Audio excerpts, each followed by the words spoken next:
Last week, our station WABC caught this all unfolding on tape. This is my home. My locksmith is on the corner waiting to change my locks, and it's not fair. Adele Andaloro is from New York. She was in the process of selling the home that she inherited from her late parents in Queens. But there was a problem. Some random guy was living in this house. I may end up in handcuffs today if this man shows up here and says that I have illegally evicted him. This appeared to be a classic case of squatting. Someone staying at a residence even as the owner is demanding they leave. In New York, if you've been in a place for 30 days, you've got what are called squatters' rights. You can only be evicted through a court judgment, even if you've got no proof, no paper that you've ever signed a lease. So Adele, you're getting arrested right now? I'm being arrested. For what? For being in my own home. And where's your lease? She's fighting the house. It's not her house anymore. My deed is current and legal. Well, in recent months, more and more states have entertained legislation that would hand power and keys back to homeowners. And yesterday in Florida, Governor Ron DeSantis signed the nation's most aggressive bill into law. ABC's Jacqueline Lee has been covering this for a while. She's actually in Miami right now. Jacqueline, how bad has squatting become recently? Well, Brad, we're really kind of seeing this almost as a squatting epidemic. Across all of these different states, you're seeing people take advantage of tenant rights. A luxurious house in the Hollywood Hills taken over by squatters. Squatters have been living here for a few months, throwing wild parties. Squatters suspected of killing a woman and then stuffing her body into a duffel bag. They break into these homes, say that they live there, whether or not they have a lease with the home, and then all of a sudden they live there and the homeowner has no recourse. So what you're seeing is a lot of homeowners are getting frustrated because they cannot get rid of them. Law enforcement is called to the property. Law enforcement can't actually do anything because they refer to this as a civil matter, forcing the homeowners to go through the court system to get rid of these people who shouldn't even be in their homes, which can take months, if not years, depending on the state. So you're seeing homeowners frustrated, law enforcement's hands are tied, and that's why we're seeing lawmakers start to get involved. I see. Because I understand, I guess, why these laws were initially made, right? These squatters' rights are so that a slumlord can't come in and change the locks on a tenant when there's some minor disagreement. You don't want homeless people on the street. And yet, here, this sounds like very savvy, brazen people at this point. Correct. These are people who are actively finding loopholes in the law, exploiting that, and living in these properties at the expense of homeowners who are actually paying the taxes and the mortgage, etc. Oh my gosh. Literally 1 year ago this time, I walked up and saw pit bulls on it and the house was in shambles. In Jacksonville, Florida, there's a woman named Patty Peoples. She owns a few rental properties and she decided to sell one of them. Owning an extra home was just my way of getting a little bit of extra income for my retirement. When she went to go sell it, it was actually under contract. They were going to close. And when her handyman arrived at the home, he discovered there were some people living in the home. They had changed the locks. And it only got worse when the police arrived. He gave me the really devastating news was that this had to be managed in civil court. Patty then confronted them. You're going to vacate? Yeah. Oh, no, of course, I'm not going to vacate. I had several more altercations with the squatters. I own the house, ma'am. I don't care what you own. We talked to the police yesterday, and they handled it. And most of those were caught on videotape, with me videotaping for my own safety. There was a physical altercation.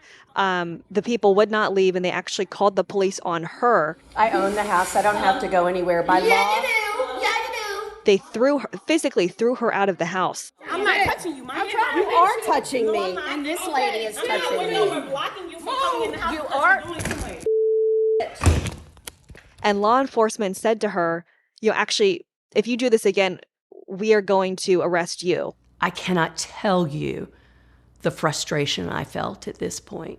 Because these people are claiming that they have a lease, but it was not true whatsoever. They just happened to break in and bring in all their belongings. But from the police's perspective, they're like, well, this person was here first, Patty. Sorry. Correct. So, you're the trespassing one. There's no way for police to corroborate. Therefore, that is why police send it to the courts as a civil matter. So the squatters did about $40,000 worth of damage on the inside. The neighbors could hear them in there with sledgehammers. It was a complete and total disaster. Okay, so, I mean, if following the legal pathway that's laid out for you by the courts, if that can take weeks or months, what other options do you have, I guess? Like, what are people resorting to? Yes, and the legal way can actually even take years, like in New York, because there's such a backlog in the courts. So I'm glad you brought that up, because in Los Angeles, there's someone named Flash Shelton. He calls himself the squatter hunter. If somebody finds a loophole and figures that they have rights and they can live rent-free, and, think about how much money all of us would have if we didn't have to pay mortgage or rent. What he does is he is hired by homeowners who are dealing with squatters to come in and out-squat the squatters. So, for example, this all happened because in 2019, his mom was trying to sell her property and someone broke in, moved in all of their furniture and their belongings, and would not leave. I actually had a lease written in my name by my mom because I had heard some squatters have fake leases. And I got up there and I waited for them to leave, and I put up cameras. When they returned, I gave them the choice of leaving with their furniture or leaving without. And he will make life as miserable as possible for the squatters living inside. So yeah, squatters aren't finding rundown houses, they're finding great houses. Multi-million-dollar houses. Multi-million-dollar houses, yeah. In the Hollywood Hills, he was hired by an elderly woman who was a widow. My name is Flash, and I understand you've been squatting at this residence? He films all this. He puts it on his YouTube channel. I am taking over this property. I am leasing this property, and I'm moving my crew in. He had this lease from the homeowner, and he told the squatter, well, I'm moving in, and I'm filming a reality show, and you're going to be on it because you won't leave this house. And so if the squatter's like, I have a lease, I get to stay here, then he's also like, well, I have a lease. And so great, we'll just both be here. Exactly. And that's how he takes advantage of the legal system to get rid of someone who was also taking advantage of said legal system. Wow, which is wild because every police officer or authority involved here would say, do not confront or engage these people. Like, there have been violent incidents stemming from this stuff. So if you don't have a squatter hunter, what can be done on like the state level? What are the provisions in some of these new laws? So frankly, Florida is really paving the way. We are in the state of Florida ending the squatter scam once and for all. And the bill that Governor Ron DeSantis signed, it allows property owners to request law enforcement to remove a squatter from the property if the following conditions are met. Number one, a person has unlawfully entered and remains on the property. Number two, a person has been directed to leave the property by the owner but has not done so. And number three, a person is not a current or former tenant in a legal dispute. So if those three conditions are met, now these squatters are going to face criminal charges. Trespassers will be charged with a felony for intentional damage. Falsifying a lease carries a misdemeanor charge. And if someone tries to sell a homeowner's property, it's a first-degree felony. So you're really seeing a crackdown on squatters taking advantage of the system. Every time I talk about it, it brings back all of the memories, or if I look at some of the old videos.